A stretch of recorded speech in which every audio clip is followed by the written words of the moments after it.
जो भी इंसान ट्यूटोरियल कंप्लीट करता है उसे अपनी स्ट्रेंथ मेजर करने के लिए एक टेस्ट देना पड़ता है। और उस साल का टेस्ट एक डेंजरस लैबिरिंथ के अंदर होने वाला था, जहां हंटर एग्जामिनर सबको क्लियरली वार्निंग देता है कि जिनके पास टैलेंट नहीं है वो अभी ही गिव अप कर दें, क्योंकि ये टेस्ट सिंपल नहीं बल्कि जानलेवा होने वाला है। उसकी बात सुन के ऑलमोस्ट सब लोगों के चेहरे पर टेंशन और डर साफ दिख रहा होता है। लेकिन उन सब के बीच एक लड़का ऐसा भी था जो बिल्कुल अलग बिहेव कर रहा था। वो सबसे पीछे खड़ा था, आधा सोया हुआ, इतना कि उसके मुंह से ड्रूल तक निकल रहा था, जैसे उसे यहाँ चल क्या रहा है उससे कोई मतलब ही ना हो। एग्जामिनर जब रूल्स एक्सप्लेन कर रहा होता है तब भी वो लड़का बिल्कुल अनइंटरेस्टेड रहता है, जैसे ये सब उसके लिए बोरिंग हो। फिर अचानक सराउंडिंग्स चेंज होने लगती हैं और पूरा एरिया एक मेज जैसा लैबिरिंथ बन जाता है। दीवारें ऊपर उठ जाती हैं और रास्ते कॉम्प्लेक्स हो जाते हैं। ये देखते ही बाकी सब लोग तुरंत आगे की तरफ भागना शुरू कर देते हैं।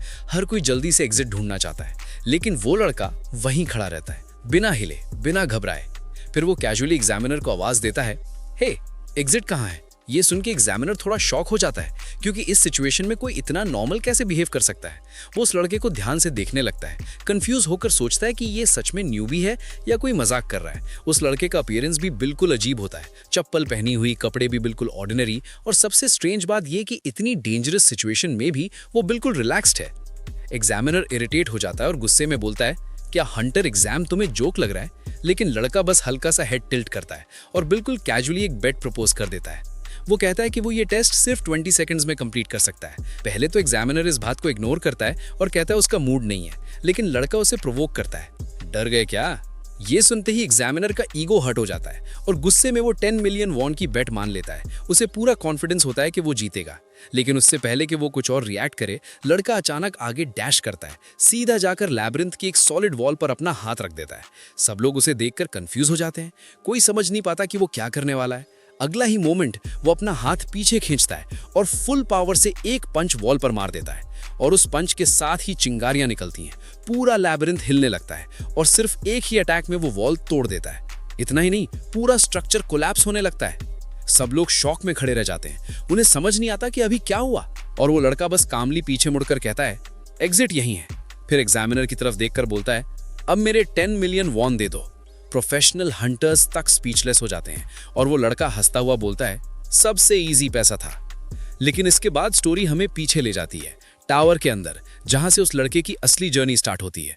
टावर के अंदर का सीन कंप्लीटली क्योटिक होता है। लोग डंजन से जान बचाकर भाग रहे होते हैं, मॉन्स्टर्स उन्हें हवा में उछलकर जमीन पर फेंक रहे होते हैं, हर तरफ स्क्रीम्स और पैनिक होता है। लेकिन इस पूरे क्योस के बीच वो लड़का अकेला खड़ा होता है, बिल्कुल काम, जैसे उसके लिए ये सब नॉर्मल हो। उसके सामने एक टेरिफाइंग फाइनल बॉस होता है, जिसकी प्रेजेंस ही लोगों को डरा देती है। बॉस धीरे धीरे उसके पास आता है, उसे इंटिमिडेट करने की कोशिश करता है, लेकिन लड़का बस हंसता है, जैसे उसे ये सब एंटरटेनिंग लग रहा हो। असल में वो बोर हो चुका होता है। सिटी के अंदर उस लड़के की स्टोरीज ऑलरेडी फेमस हो चुकी होती हैं, क्योंकि वो एक ऐसा प्लेयर है जिसने ट्यूटोरियल के अंदर ही बॉस को एक ही अटैक में हरा दिया था।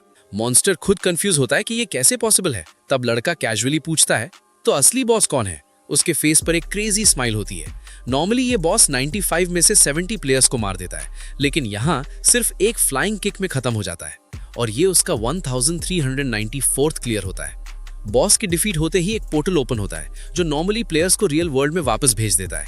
लेकिन जैसे ही वो लड़का उस पोर्टल से गुजरता है, वो फिर से ट्यूटोरियल के लेवल 1 पर आ जाता है। ये देखकर वो जोर से हंसने लगता है, फिर धीरे से घुटनों पर गिर जाता है और टावर से चिल्लाता है, मुझे घर कब भेजेगा? उसके स्टैट्स ऑलरेडी S+ से भी ऊपर होते हैं, फिर भी वो यहाँ फंसा होता है। 12 साल पहले वो अपने दोस्तों के साथ टावर क्लियर कर चुका होता है। सब लोग खुश होते हैं, लेकिन पोर्टल क्रॉस करते ही सिर्फ वो वापस भेज दिया जाता है। टावर उसे डिक्लेयर करता है कर्स्ड, और उसकी एंडलेस जर्नी शुरू हो जाती है। 12 साल तक वो बार बार टावर क्लियर करता है, दूसरों की हेल्प करता है, लेकिन खुद कभी फ्री नहीं होता।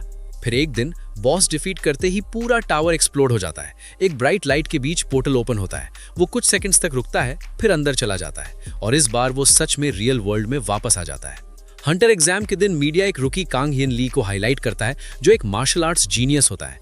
वो मॉन्स्टर्स को डिफीट करके 78 का स्कोर बनाता है। सब इंप्रेस हो जाते हैं, लेकिन जब मेन प्रोटैगनिस्ट आता है तो वो 120 सेकंड्स में 248 मॉन्स्टर्स को डिफीट कर देता है, इतनी स्पीड से कि कैमरास भी उसे ट्रैक नहीं कर पाते। सब शॉक हो जाते हैं और ऑनलाइन उसकी डिस्कशन स्टार्ट हो जाती है। कांग हियन ली फ्रस्ट्रेटेड हो जाता है। एलिस नाम की एक वुमन उससे मिलती है और उसे मल्टीपल गिल्ड ऑफर्स के बारे में बताती है।